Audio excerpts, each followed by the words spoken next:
परीक्षाओं के बारे में। ऑनलाइन परीक्षाओं को लेकर के कई तरह के बाजार में या फिर कहा जाए तो बच्चों में और पेरेंट्स के बीच में संशय है। कई तरह के सवाल जवाब हैं कि कैसे होगा, क्या करना होगा, क्या नहीं करना होगा। तो आपको मैं बता दूं कि इसके बारे में ज़्यादा चिंतित करने की कोई ज़रूरत या आवश्यकता नहीं है। जिस तरह से 3 महीने पहले आपको ये नहीं पता था कि आपके बच्चे किस तरह से ऑनलाइन की पढ़ाई करेंगे और आज वो पूरी तरह से निपुण हैं, पढ़ रहे हैं, सवाल जवाब कर रहे हैं और उनकी पढ़ाई अमूमन पूरी भी हो रही है, तो यहाँ पर भी आपको ज़्यादा चिंता करने की ज़रूरत नहीं है। आज मैं यहाँ पर आपके ही सवालों के जवाब लेकर के उपस्थित हूँ। उनमें से कई सारे सवाल जो हैं वो बच्चों की तरफ से हैं और कई सारे सवाल जो हैं वो पेरेंट्स की तरफ से हैं। तो पहले बात करते हैं कि ऑनलाइन मीडियम से परीक्षाओं की ज़रूरत ही क्या है। यस, बात सही है कि परीक्षाएं एक बहुत बड़ी भूमिका निभाती है बच्चों के उत्थान में। अगर परीक्षाएं ना हो तो कई सारे बच्चे ऐसे हैं जिनका मनोबल नीचे की तरफ गिरता है, कंपटीशन में उनका मनोबल गिरता है और वो कभी भी कॉम्पिटिटिव नहीं हो पाते हैं। एग्ज़ाम होता है तो उन्हें एक अपने अंदर फीलिंग होता है कि हम भी इस कंपटीशन में पार्टिसिपेट करके बेहतर बन सकते हैं और ऊपर उठ सकते हैं। लेकिन अगर हम परीक्षाएं ना लें तो कई सारे बच्चे जो हैं वो पूरी तरह से वो शांत हो जाते हैं, पढ़ने में इंटरेस्ट नहीं लेते हैं। तो ये भी ज़रूरत बन गई थी हम सभी के लिए कि परीक्षाएं ली जाए ताकि ऑनलाइन के ही तरीके से जो हम पढ़ा रहे हैं उसमें ज़्यादा से ज़्यादा बच्चों की रुचि आ सके, वो ज़्यादा से ज़्यादा ध्यान दे सकें। अब बात करते हैं कि इन एग्जामिनेशन में करना क्या है। करना ये है, पहले हम लोग बात करेंगे बच्चों के लिए कि उन्हें क्या करना है। तो बच्चों को ये करना है कि बच्चे का जिस दिन एग्ज़ाम है उस दिन का उनका कुछ प्रिपरेशन होगा। जैसे उन्हें एक रजिस्टर साइज का कॉपी रखना है या पेज रखना है।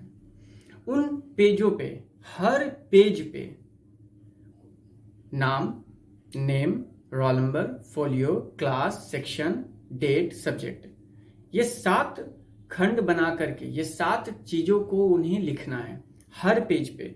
मान लिया जाए कि ये एक पेज है तो पेज के ऊपर में ये लिखेंगे और पेज के पीछे में भी लिखेंगे। अगर एक्स्ट्रा पेज लेते हैं तो उस पर भी लिखेंगे, अगर पीछे लिखना है तो उस पर भी लिखेंगे।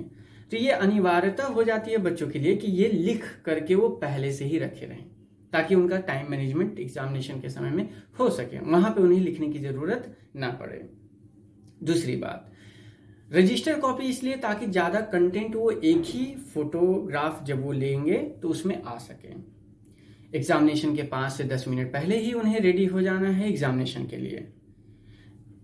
जिस विषय के लिए वो एग्ज़ाम देने के लिए बैठेंगे उस विषय को लेकर के आपके पास, बच्चों के पास या आपके व्हाट्सएप पे मैसेज पहुंच जाएगा कि उस दिन आपके इन्विजिलेटर कौन होने वाले हैं।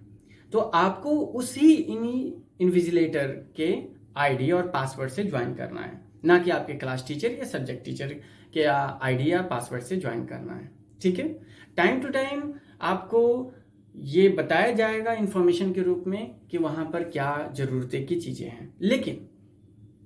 लेकिन मुझे और आपको भी पता है कि जब आपको क्वेश्चन व्हाट्सएप पे भेजा जाएगा 2 से 5 मिनट पहले, एग्ज़ाम शुरू होने के पहले, मान लिया जाए कि 9 बजे से एग्ज़ाम है तो आपको 9 बजे के पहले व्हाट्सएप पे क्वेश्चन पहुंच जाएंगे और जूम पे फिर आपको ऑनलाइन आना होगा इन्विजिलेटर के लिए।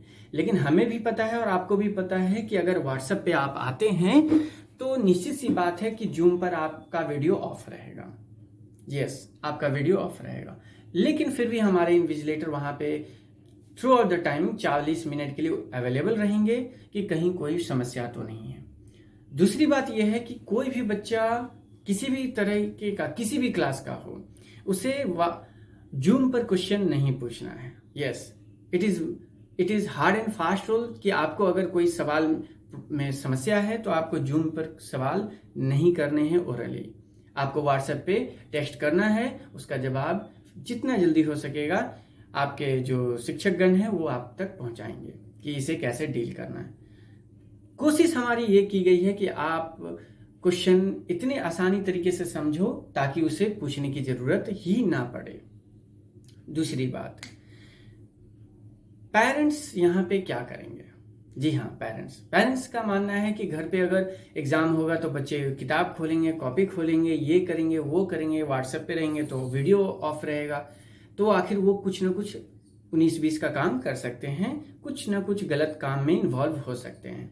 तो मेरा मानना है कि ये एग्ज़ाम एक्चुअली में आपका सब्जेक्ट का एग्ज़ाम नहीं है, ये एकेडमिक एग्ज़ाम नहीं है। मेरा अपना मानना है, इनफैक्ट हम सभी शिक्षकों का मानना है।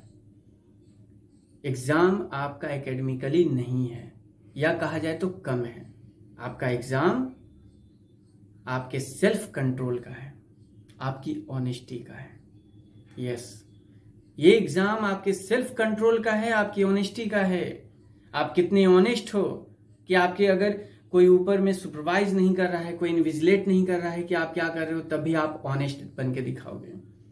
और ये एग्ज़ाम सिर्फ आप स्टूडेंट्स का ही नहीं है, पेरेंट्स का भी है कि वो भी ये सुनिश्चित करे कि घर में जहाँ पे बच्चा एग्ज़ाम दे रहा है वो टाइम टू टाइम आके विजिट कर सके, उस बच्चे को देख सके, या फिर अगर समय है तो लगातार उस बच्चे के पास बैठ करके या दूर से ही देखते रहे कि बच्चा किसी तरीके का गलत काम में इन्वॉल्व तो नहीं है, कहीं बुक तो नहीं पलट रहा है, एग्ज़ाम के पहले कहीं वो छुपा करके किताब कॉपी तो नहीं रखा हुआ है, कहीं कुछ लिख करके तो नहीं रखा हुआ है।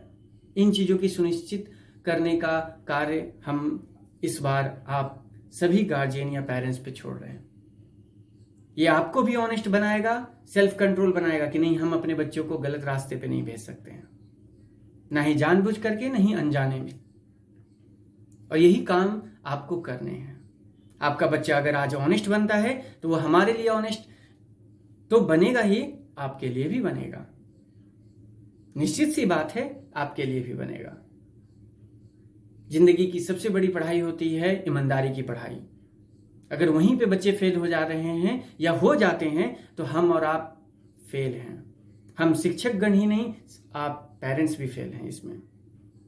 तो ये आपको देखना है इस बार। शायद कुदरत ने जो किया है वो तो हम सभी सही रहे हैं, लेकिन इस विषम परिस्थिति में भी आपके पास एक तरीका है कि आप अपने बच्चों को जज कर सके घर पे भी कि आपका बच्चा क्या सही मार्ग पे है या नहीं है तो कितना है, और नहीं है तो इसे कैसे ठीक किया जा सके। यहाँ पे बहुत महत्वपूर्ण भूमिका आप पेरेंट्स का होगा। बच्चे जब एग्जाम दे रहे होंगे 30 मिनट में, तो 30 मिनट के अंदर ही उन्हें कंप्लीट कर लेना है लिख करके किसी कागज पे आंसर, और उन्हें सिर्फ और सिर्फ आंसर ही लिखना है। क्वेश्चन नंबर 1 का आंसर दिस, क्वेश्चन नंबर 2 का आंसर दिस, इस तरह से करके आंसर कंप्लीट करने के बाद उन्हें बकायदा एक तरीके से फोटोग्राफ खींचना है। फोटो उन्हें पूरा का पूरा खींचना है और एक बंच में अपना नाम, फोलियो नंबर करके सब्जेक्ट टीचर के पास भेजना है। जी हाँ, सब्जेक्ट टीचर के पास, ना ही इन्विजिलेटर के पास भेजना है, ना ही क्लास टीचर के पास भेजना है। साइंस का दे रहे हैं, साइंस टीचर के पास भेजिए। मैथ्स का दे रहे हैं, मैथ्स टीचर के पास भेजिए। और वो बंच में होना चाहिए, ये नहीं कि पहला जो आपने भेजा है उसके नीचे आपका नाम है और बाकी के नीचे आपका नाम नहीं है। वो ग्रुप आपका व्हाट्सएप जो है एप्लीकेशन, वो ऑटोमेटिक उसे एक ग्रुप में डाल देता है। हमें यहाँ पर आपके अटेंडेंस भी लेने हैं, किस बच्चे ने आप आंसर शीट भेजा है और किस बच्चे ने नहीं भेजा है। और ये सारे काम के लिए 30 मिनट आपको लिखने हैं और अगले 10 मिनट के अंदर आपको भेज देना है। जी हाँ, हमारे इन्विजिलेटर तो रहेंगे, लेकिन हमें भी पता है और आपको भी पता है कि वो सिर्फ और सिर्फ इस बार वहां पे उपस्थित हैं आपके जरूरत के समय में काम आने के लिए। लेकिन एक्चुअल और रियल इन्विजिलेशन का जो काम है वो कैंडिडेट खुद से करेंगे कि हाँ, हम खुद से कितना ईमानदार हैं, और पेरेंट्स भी करेंगे। उम्मीद है कि आप इस बार एग्जाम में 100% उपस्थित होकर के इसे एक कामयाब ऑनलाइन एग्जाम बनाएं। आपकी भूमिका बहुत महत्वपूर्ण है, और विशेष तौर पर आपके अभिभावकों का, पेरेंट्स का धन्यवाद।